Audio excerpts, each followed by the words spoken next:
Hello everyone, my self assistant professor Naresh Kori. पहले lecture में हम लोग फर्स्ट लेक्चर में हम लोगों ने हमारे सिलेबस कंटेंट के बारे में देखा था और हम लोगों ने मोड ऑफ हीट ट्रांसफ़र के बारे में पढ़ा था कि बेसिकली 3 मोड होते हैं हीट ट्रांसफ़र करने के लिए: कंडक्शन, कन्वेक्शन एंड रेडिएशन, जिसको शॉर्ट फॉर्म में हम लोग CCR बोलते हैं। Conduction, convection and radiation, CCR। ये एक शॉर्ट मेथड है जिसके बेस पर आप लोग याद रख सकते हो कि हीट ट्रांसफ़र के 3 बेसिक मोड है: कंडक्शन, कन्वेक्शन एंड रेडिएशन। मैंने पहले लेक्चर में आपको बताया था कि तीनों तीन मोड का फंडा सेम कि हीट ट्रांसफर करना है, लेकिन टेक्निकली देखा जाए तो प्रोसेस अलग अलग। कंडक्शन के अंदर अलग प्रोसेस होगी, कन्वेक्शन के अंदर अलग प्रोसेस होगी और रेडिएशन के अंदर अलग प्रोसेस होगी। कंडक्शन और कन्वेक्शन के अंदर हीट ट्रांसफर किस तरह से होगा? कंडक्शन और कन्वेक्शन के अंदर हीट ट्रांसफर होगा, आप लोगों के लिए मीडियम की जरूरत होगी। हम लोगों को किस डायरेक्शन में हीट ट्रांसफर करना है, we need to know about the direction of a heat flow. Radiation के अंदर ऐसा नहीं है। रेडिएशन ऐसी हीट फ्लो की मेथड है कि जिसमें थ्रू आउट ऑल डायरेक्शन, मतलब आप बोल सकते हो कि 360 डिग्री डायरेक्शन के अंदर हम लोग हीट फ्लो कर सकते हैं। Best example for the radiation is the solar radiation, कि जहाँ पर किसी भी मीडियम की जरूरत नहीं है, कोई भी डायरेक्शन की जरूरत नहीं है। दूसरी चीज के कंडक्शन जो था वो सिर्फ और सिर्फ सिंगल मटेरियल में होता है, जिसको हम लोग बोलते हैं सिंगल फेज में। या तो सॉलिड के अंदर ही हीट ट्रांसफर होगा, या तो लिक्विड में ही हीट ट्रांसफर होगा, या तो फिर गैसेस फॉर्म के अंदर अगर हमारा कोई गैस है उसी के अंदर हीट ट्रांसफर होगा। कन्वेक्शन के अंदर क्या था?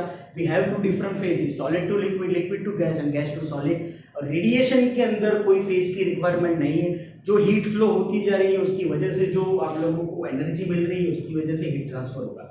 तो ये 3 बेसिक फंडा थे मोड ऑफ हीट ट्रांसफर के। तीन के मीनिंग थे। ये तीन को समझने के लिए कुछ लॉस बनाए गए हैं। जैसे कंडक्शन है तो कंडक्शन का मीनिंग समझने के लिए, कंडक्शन की बेसिक थियरी समझने के लिए, हीट ट्रांसफर जानने के लिए एक लॉ बनाया जिसको बोलते हैं फॉरियर्स लॉ। अगर आप लोगों को बोला गया है कि आपके पास में कंडक्शन प्रोसेस है तो आपको सिर्फ और सिर्फ फॉरियर लॉ को ही फॉलो करके चलना है।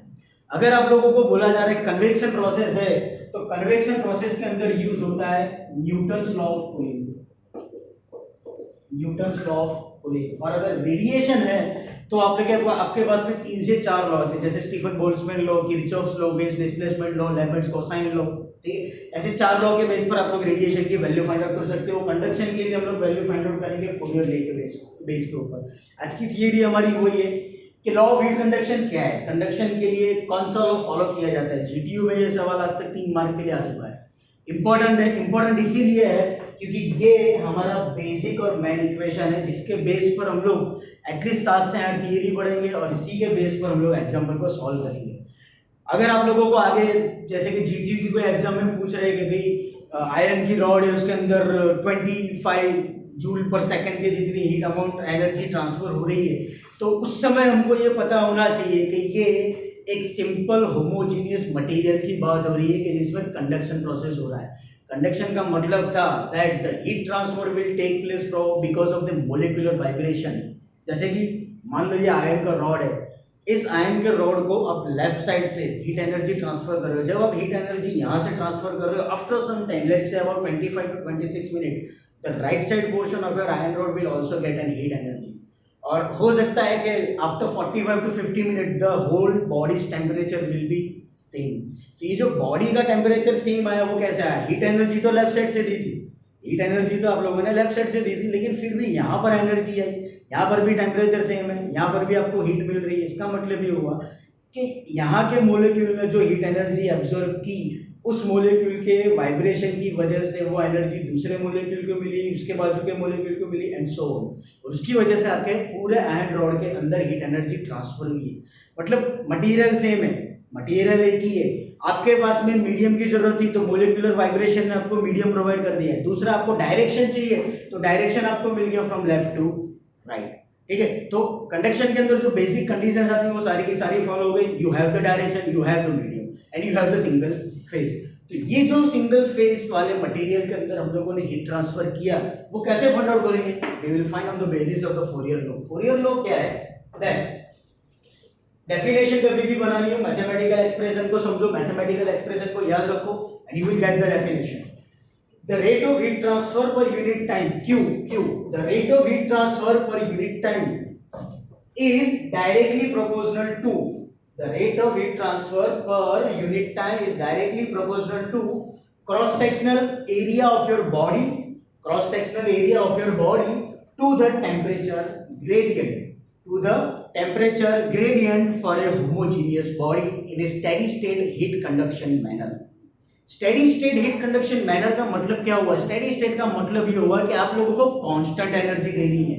अगर हम लोग आयरन रॉड को हमारे लेफ्ट साइड से 20 किलो जूल पर सेकेंड, ये अराउंड 1 सेकेंड के अंदर हम लोगों ने 20 किलो जूल की एनर्जी ट्रांसफर की है, तो ये 20 किलो जूल पर सेकेंड की energy through out your body till the end of your steady state position will remain constant.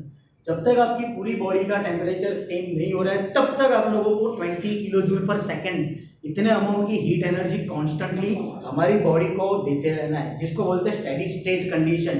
Steady state condition के बाद में क्या होगा? जब कांस्टेंट हीट एनर्जी आप अपनी बॉडी को देते रहोगे तो बॉडी का जो टेम्परेचर होगा, the temperature of that body will become constant.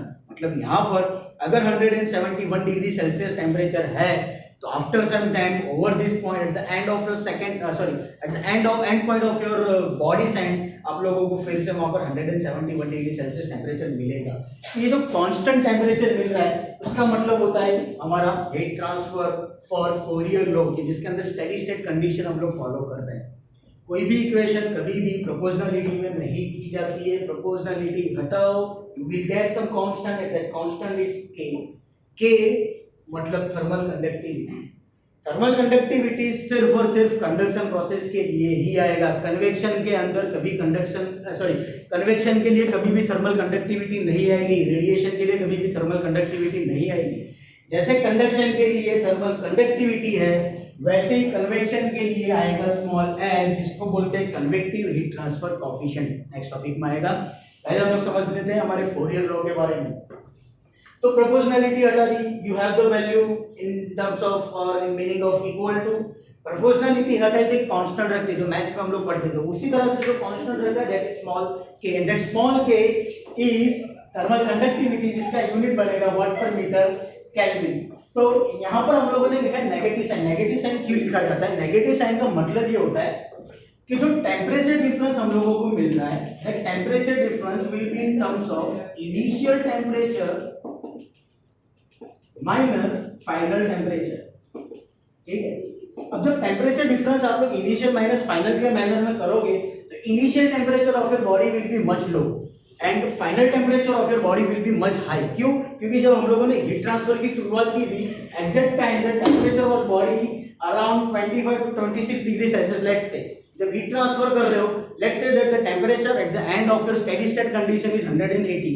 मतलब इनिशियल और फाइनल टेम्परेचर डिफरेंस जब आप करोगे तो ये वैल्यू आप लोगों को नेगेटिव मिलेगी। और ये नेगेटिविटी दूर करने के लिए हम लोग थर्मल कंडक्टिविटी, तो नेगेटिविटी दूर करने के लिए हम लोग यहाँ पर माइनस लिखते हैं। थर्मल कंडक्टिविटी की वैल्यू माइनस के अंदर आएगी। पैरामीटर समझते हैं, Q is equal to heat transfer per unit time, the unit is joule per second.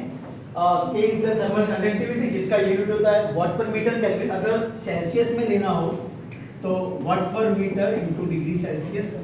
AC है is the cross sectional area, जिसका यूनिट होगा मीटर स्क्वायर में। DT change in temperature degree Celsius या तो Kelvin में, and dx is the change in thickness, वो ऐसे unit में होगा मीटर में। dt by dx is the temperature gradient. ठीक है, ये बेसिक पैरामीटर थे फोरियर लॉ के लिए। फोरियर लॉ फिर से Q is directly proportional to ACS dt by dx। Proportionality हटाओ, इक्वल आएगा, एक कांस्टेंट लगेगा, that constant is thermal conductivity, that is known as the K। Fourier law के अंदर नेगेटिव साइन इसीलिए ली जाती है, क्यों? क्योंकि टेम्परेचर डिफरेंस हम लोगों को जो मिल रहा है वो टेम्परेचर डिफरेंस नेगेटिव होगा। हीट ट्रांसफर कभी भी नेगेटिव नहीं हो सकता है, तो वो नेगेटिविटी दूर करने के लिए हम लोग थर्मल कंडक्टिविटी के आगे नेगेटिव साइन लेकर के चलते हैं। ये वाइवा का सवाल है, पूछा जाता है कि भाई थर्मल कंडक्टिविटी में फोरियर लॉ के अंदर क्यों माइनस साइन को कंसीडर किया जाता है। सेकेंड थिंग, फोरियर लॉ के अंदर कुछ एजम्पशंस होते हैं, जो एजम्पशंस हम लोगों को फॉलो कर रहे हैं, जो एजम्पशंस के बेस पर हमारा लॉ डिफाइन किया गया है। एजम्पशन 1 है the heat transfer should B unidirectional.